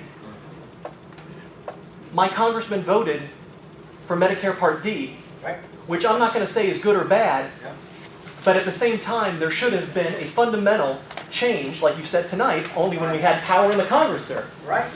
To do it back in 2003. I can answer all that. So, and I hope that you would, because my very specific question is then, if you agree with the things on your screen there, agree with fundamentally changing the scope and size of government and philosophically what government should be doing, based on your voting record, what in the world do you use as criteria to decide this? I'll tell you. Okay. That's great. That's a really great question, because the way the founding fathers set up our government, they set it up in a very amazing way. That's very frustrating, by the way, because change can only happen incrementally, unless you have certain parameters. Unless you have 60 votes in the Senate, change is really difficult. Let me give you an example of the Medicare prescription drug benefit. Right before the Medicare prescription drug benefit, Republicans controlled the House. We had 55 votes in the Senate. So we controlled the Senate. Didn't have 60, we had 55. And we had a president in the White House. Even with all of that, there were pieces of legislation, probably the most famous for all of you to remember, that was opposed by the Republicans in the Senate and a majority of Republicans in the Senate who controlled the Senate. The majority of Republicans in the House who controlled the House was something called McCain-Feingold, campaign finance reform. We control the floor in the House, right? How can McCain-Feingold ever get off the floor of the House when we control the House or the Senate? Well, the rules of the House and the Senate allow for the majority to circumvent the leadership to get the bill on the floor. And under McCain-Feingold, there was enough Republicans, even though we were in the majority, like 16, that agreed with the Democrats and signed a discharge petition that put it on the floor, handing the minority the power of the majority. During the Medicare prescription drug benefit, same thing happened. Democrats had a very Medicare-type fee-for-service prescription drug benefit that was going to be controlled by the government, by an agency that runs Medicare called CMS, Center for Medicaid and Medicare Services. Theirs was going to be a carbon copy prescription drug benefit operated by the federal government. Okay, with me so far? Very expensive according to CBO. So our leadership made a decision with the president that we are going to get either their prescription drug benefit, or we can avoid that because we had a group of 16 Republicans in the House and enough in the Senate that we're going to agree with them, propose something in our own vision. And so Medicare Part D was born out of that. Medicare Part D, as you know, is a system that is private sector based. It's not run by the government. If you are a senior, you get to choose your plan. Our vision would be competition would bring down the price. That has borne out, if you've seen the studies and the reports. Prices have come down, while Medicare fee-for-service at the same time has continued to go up. So it's a more conservative type of a plan. And we did it because if we hadn't, you would have got the other thing. Now let me tell you one other thing about that. I was still reluctant to vote against it. And some of you may have heard this story before. I met with 2 heart doctors at Riverside Hospital. And they said to me, Pat, we have the most insane healthcare system in the world, where the federal government will pay us to crack open a chest and pay us tens of thousands of dollars to fix somebody's heart. But yet you won't prevent that from happening by paying for a pill. We could save so much money. Now, the federal government doesn't score it that way, by the way. The federal government doesn't take into account how many fewer chests get cracked open because a patient takes a pill instead. And so money is saved. And so those 2 things led me to believe, we're going to get this. Let's do it this market-based way rather than big government. And I appreciate your response, but very quickly, just a follow-up to that. Thank you for that. Thank you for that understanding and that perspective. I suppose my biggest concern is that we talked about wide philosophical differences between the 2 parties and the role of government. In what you just explained to me, I didn't see that big of a difference. I saw, are we going to run towards the cliff or are we going to walk towards it? Because you showed very, very clearly that the mandatory spending is what's out of control. We had a president who was a Republican who could have vetoed it. We could have done other reforms. Okay, we're going to get this turd sandwich called, it might as well be our turd sandwich, fine. But there was an opportunity to completely change Medicare, the other parts of Medicare at the same time, and it was not done. And I cited a whole variety of other pieces too, in which you voted to dramatically expand the size of government, sir. And so we can talk specifically about Medicare, and I'll let it go at this because of other folks who do want to ask questions. But I'm having trouble, based on your voting history, to believe that you are somebody who's actually going to see through what you put on the screen here. Well, listen, the President made a decision, rather than reform Medicare back in 2005, after he got reelected, he was going to reform Social Security. You may not remember that. It got very ugly. Maybe seniors in this room called me. I went to a senior center before the President's bill was actually introduced, and people said, don't touch my Social Security. The plan never got off the ground. And by that time, there was no willingness in the White House to touch entitlement reform. He got the side kicked out. So that decision was made at the presidential level. We never had 60 votes in the Senate to do any meaningful reform on the mandatory side. We just never did. We got 59 votes 6 times to drill in Alaska.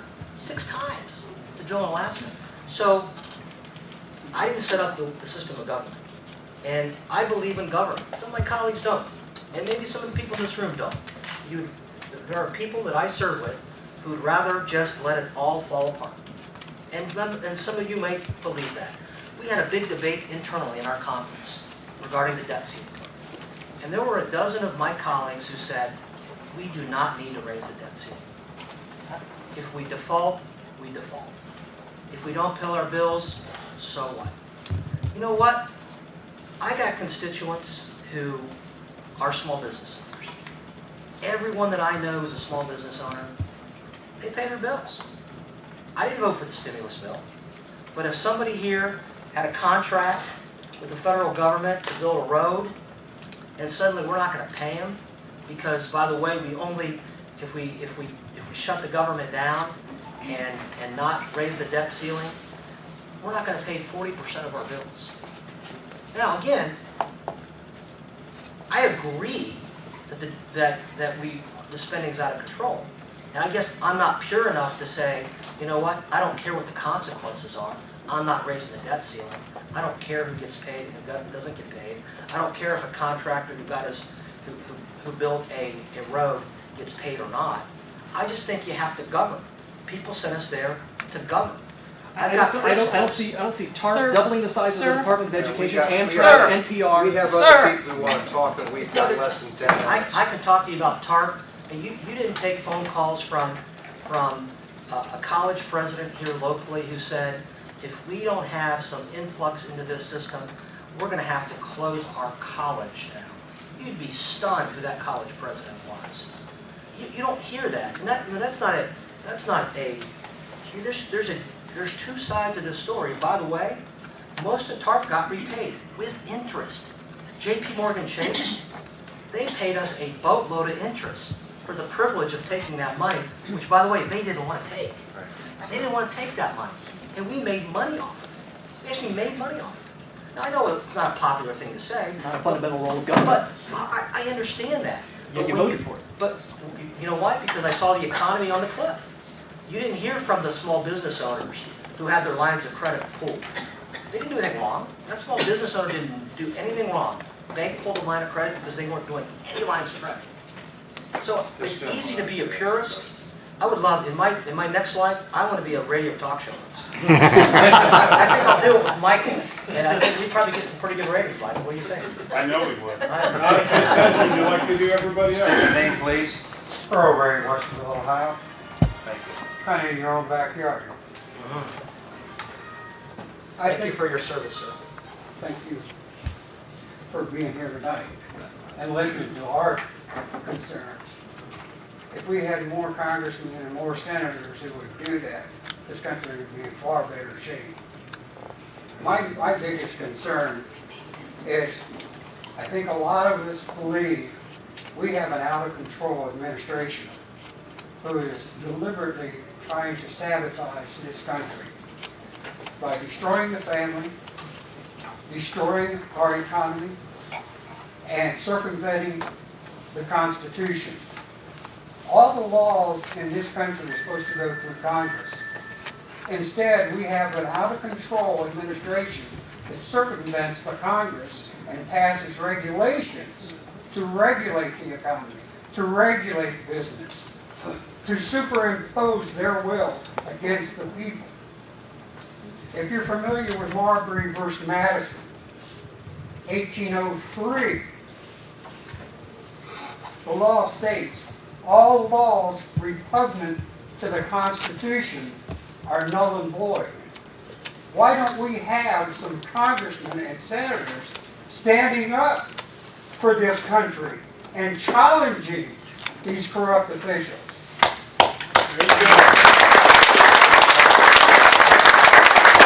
This country was founded on religious principles, Christian principles. That's what's made this country great.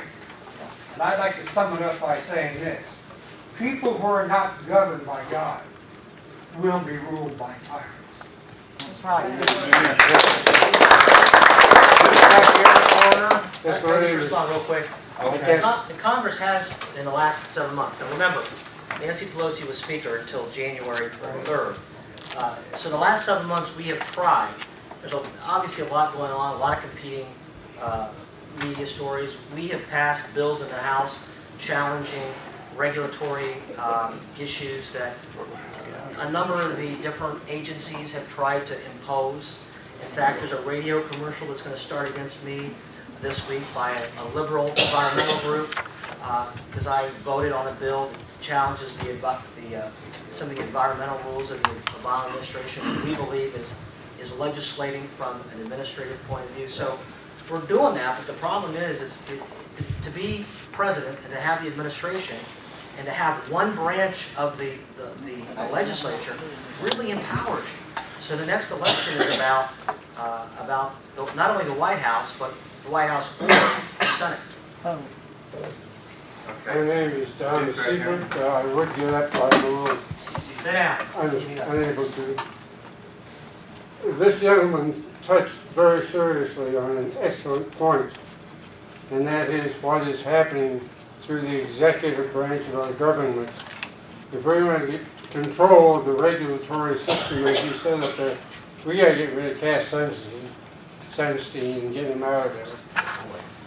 My second part of my comment and my question to you is, considering what's happening in our executive branch, why is Darrell Issa being stonewalled on the 2 federal officers who were killed on our Mexican border through guns, through Fast and Furious, that we have allowed to buy, and now we find out there's a second one called Operation Castaway through Florida. Yeah. What is our federal government doing? Well, they're destroying this country in so many different ways. Now we're taking over the farming. That's just, Darrell, we gotta stop the executive branch, is my point. there's reporters in the room, so I shouldn't tell you a private conversation that I had with Darrell. But Darrell, who's from Ohio originally, by the way, believes that there will be more that will come out in the next several months on this. I certainly hope so. I've got enough truth now. And obviously, the head of the agency, I believe, will not last until the end of the year. Well, Good. It goes all the way up to Obama, not just the head of the PATFE. We'll take one more question. My name is Brian Stout of Jersey Township, just north of Patapsco. Good to see you out here, Pat. I just had kind of a twofold question, but we touched upon it a little bit earlier, basically about as far as the federal deficit or spending kind of out of control and everything. I'm just kind of interested to kind of get your reflections on the United States has really played a preeminent role in the world as far as international affairs. We're involved in places from Central Asia to the Pacific to Africa. Historically, it's certainly the 20th and the beginning of the 21st century.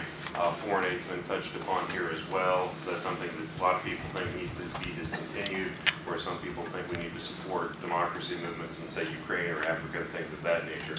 Just trying to wonder, what do you see going forward as the role of the United States in the international community? Will we be more of a unipolar world like we've had, or will we be more of a multipolar world, especially in the context of the European debt crisis and the fact that a lot of our allies are facing the same situation? And just kind of to dovetail with that, in the general context of the discussion we've been having, a lot of the changes and stuff that you've been putting up, again, I agree, very kind of philosophy and kind of reducing the size of the federal government, getting spending under control. In your view, is that kind of something that at this point there's not a lot we can do since we only control one chamber in the legislature? Is this something we're going to have to wait until 2012? Is it something we can act on now? Or is it even deeper than 2012, something that even has to fundamentally change in the culture of Washington? That was a very simple question. Well, the problem, and what I hope to show you, is the problem is not easily fixed. I've been in meetings before with groups, and someone will say, well, I know a way to fix our problem. Just cut foreign aid. That's less than 1%. It might make us feel good, but it's not going to solve the problem. And this happened over a course of a long period of time. And what happened is you had Obama on the accelerator, and the economy tanked, so revenue went down at the same time that the accelerator went up.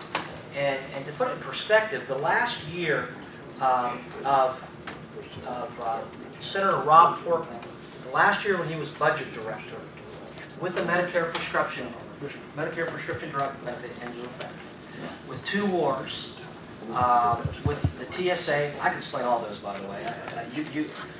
You gave a really good litany there. I wish I had a time to respond to them all. But with all that into effect, now Libya wasn't into effect, we had a deficit, a yearly deficit. You got the whole debt, but you got yearly deficits, $1.5 trillion this year projected, 1.5 trillion. Last 2 have been over $1 trillion.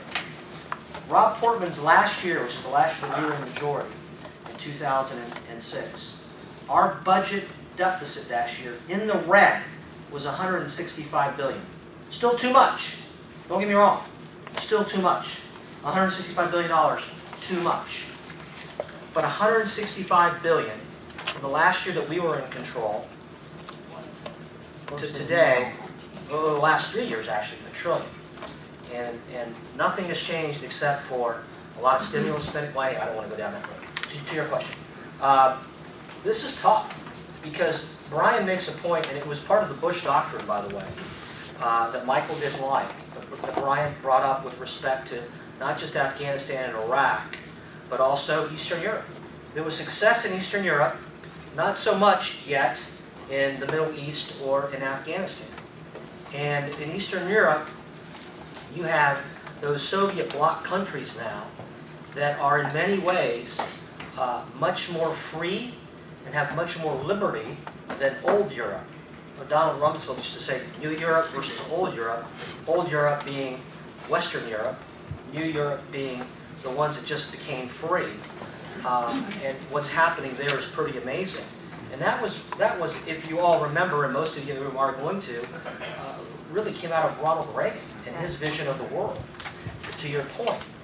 But, having said that, Brian, I think that because of where we are financially today, the reflection within the Republican Party and the Democrat Party, while there are components of people who still believe that, and I tell you who believes that.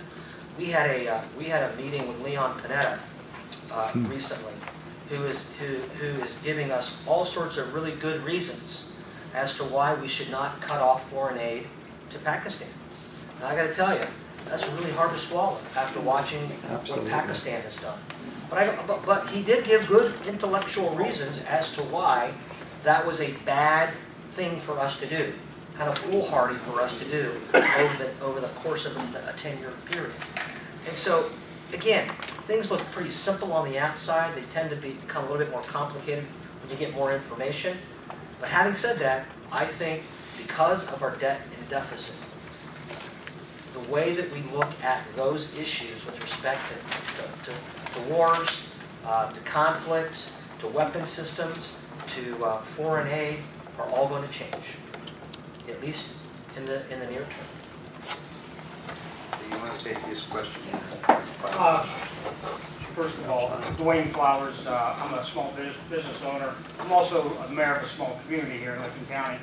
And I want to say, I second. Which is tougher, being a mayor or being a small business owner? Being a small business owner in today's world. I want to say I second everything that's been said here. I look around and I see the age of this group, and I feel my country's in trouble. I bleed red, white, and blue. And if we don't get something done here this generation, I think our country's done. That's my personal belief, personal feelings.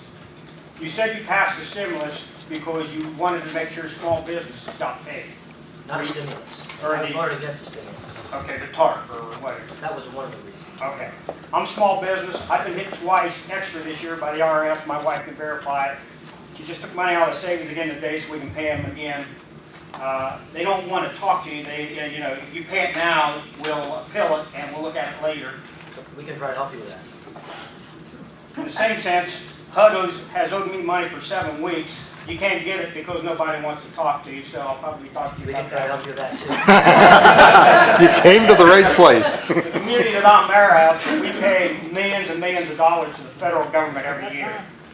This is the first year we don't get nothing back. My problem with the balanced budget amendment is,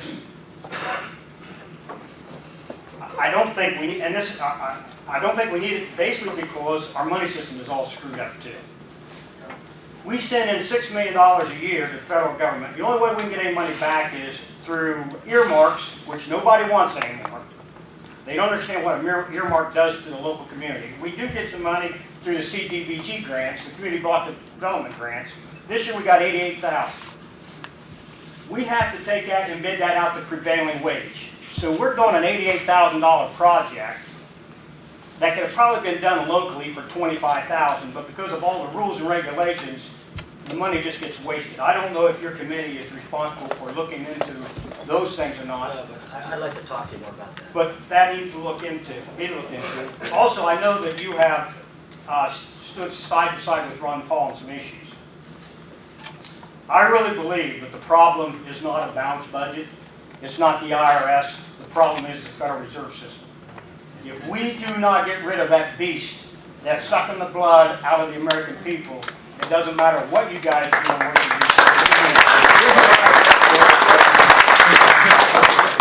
you do. If Ron Paul tomorrow would call you and say, hey, I got a clean bill. The bill says abolish the Federal Reserve and go back to constitutional money, would you support that? I consider it. Federal Reserve is no more federal than Federal Express, in case any of you don't realize that. It's another private corporation. That's right. It's got nothing to do with the government, it's just their name. I'd like to hear what the consequence would be. I'd like to hear both sides of the argument. Just a straight bill. Applies to Federal Reserve, constitutional money, like a founding I don't father. think he's introduced that yet, has he? A few times he has. It may not have been that clean or green, but This is what we need to go back to, United States knows. Huh? Right there. Why did you vote for the Patriot Act, Tiberi? You talk about fascism and communism. Why would you vote for such a There we bill? go with Michael again. Are you afraid to answer the question? He's in charge. Don't answer it. Nancy Chandler, you wanted to say something? Okay, yeah. Many in this room have been involved with getting signatures to put the health care bill on the ballot in the state of Ohio. A lot of you may not know about it, but we got enough signatures, and July the 7th, we turned these in to the state of Ohio, and went out to all the Board of Elections, and we got over 420-some thousand good signatures, enough to put it on the ballot. We needed 386 to put it on the ballot. We got it on the ballot, it was certified, and then we had been challenged by Obama's Better Ohio. And they are challenging us on we had hired some circulators because we wanted to be sure to get enough signatures to get it on the ballot. We hired some paid circulators, so now Obama's people are challenging us on these paid circulators that they did not fill the back of the petition outright. We've got attorneys that are fighting this, and I've been waiting on a call to come in because I got a message before I left that we think it's in the Ohio Supreme Court right now, and they are going to rule on whether Obama's people have any right to have these signatures disqualified, and then we would still have to get 30,000 more signatures within a 10-day period. Anyway, I just want people, this bill will be on the ballot in November, and it will give you the choice of whether you want the Obama health care or not. So I'm just saying, watch for the ballot in November. Please vote for it. We're not trying to take health care away from anybody. This has been a grassroots effort around Ohio, and it's been something that's never been done before. We've got over 4,000 people in Ohio that's been working on this. Okay, anybody in this room didn't sign the petition yet?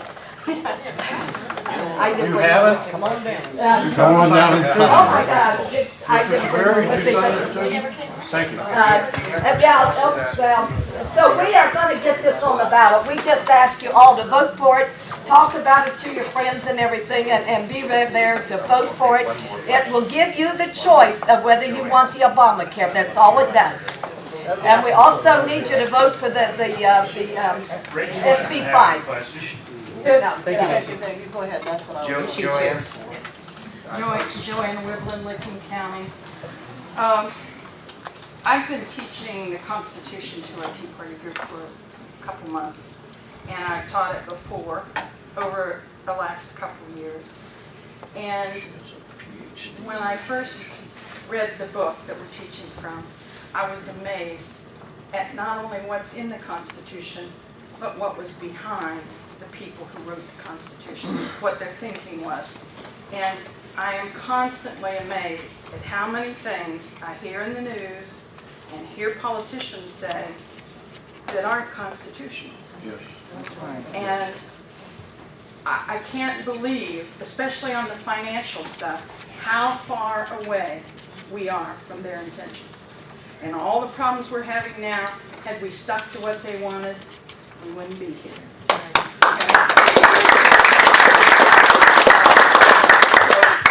I ask you, be a proponent of the Constitution. I am dismayed to hear as a former teacher that history in high school is not teaching what it ought to be teaching.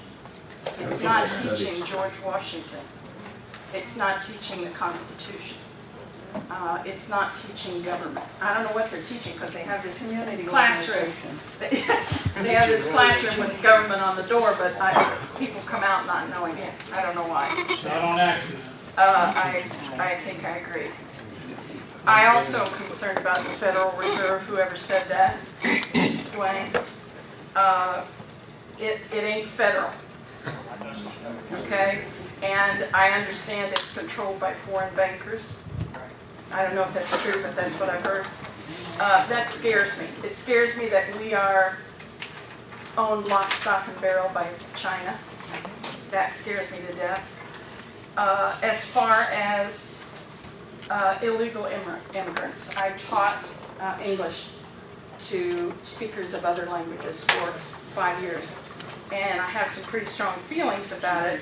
But one thing that I'm pretty sure of, and that is all those years that whoever 2,000-mile border down there was unguarded, that wasn't an accident. Somebody wanted it to be that way. Government. Okay? Somebody wanted it to be that way. And you can't let those people who are poor as church mice down there, I've been down there, I know what it's like down there. There are no jobs, families starve, you know, they still have their kids with their hair all clean and they go to church. They're good people, most of them are good people. I know that for a fact. If I lived down there and my kids had no future, my family could find no income, and I could walk across the border and get a job and a dignity and a future, even though it was against the law, I'd be across it in a second with all my kids, okay? The decision was made not to guard that border, and we have a responsibility because of that. You follow me? No. The responsibility is because we allowed it to happen intentionally. Then we ought to stop it. When all those years, we didn't do anything. However many years that 2,000-mile border was unguarded. Like, That you're talking wasn't- like in the 50s or 60s? Or, Probably. well, now it's guarded. Now it's not guarded. guarded. Not guarded enough. We passed a bill in 2006 that began a process to put both electronic surveillance as well as physical that the Democrats undid. But what I'm still, I understand that, but what I'm saying is, for however many years that happened, we are responsible for those people coming in, because we didn't stop it. So we've got generations no, wait a of people. second. We are not responsible. We're not responsible for them. For what they do. Then why was it unguarded? If it was so important, why didn't the federal It wasn't a government big build their problem. fence 50 years ago? She's right. Well, I don't want to argue. I think we hold part of the responsibility. Pat said his wife would be one last question. Very important this fall, issue 2 and issue 3. We need to defeat both of those. We need to be sure that we keep issue 2, which is going to be the Senate Bill 5, that Kasich worked hard to pass. We've got to keep the unions from they're going to put in $20 to $40 million like they've done in Wisconsin on the recall. We've got to see what happens in Wisconsin tonight. Issue 2 and 3 on the fall ballot are going to be almost as important, if not more important, than next fall's election. Because when the unions spend the money to defeat those 2 issues that have been put on the ballot, that the people can vote for, if they can get those turned down, that the unions will rescind Senate Bill 5 and accept Obamacare, they're going to pour in millions and millions more next year because they're going to work on getting Pat Tiberi and any conservative off of the congressional roll. This November election, I think, is very important, and we have to be sure to get people out to vote on those 2 issues. Thank you. Yeah. I made up a certificate of appreciation. The Lincoln County Tea Party wishes to express its gratitude for Congressman Pat Tiberi's time and effort in meeting with our group. Signed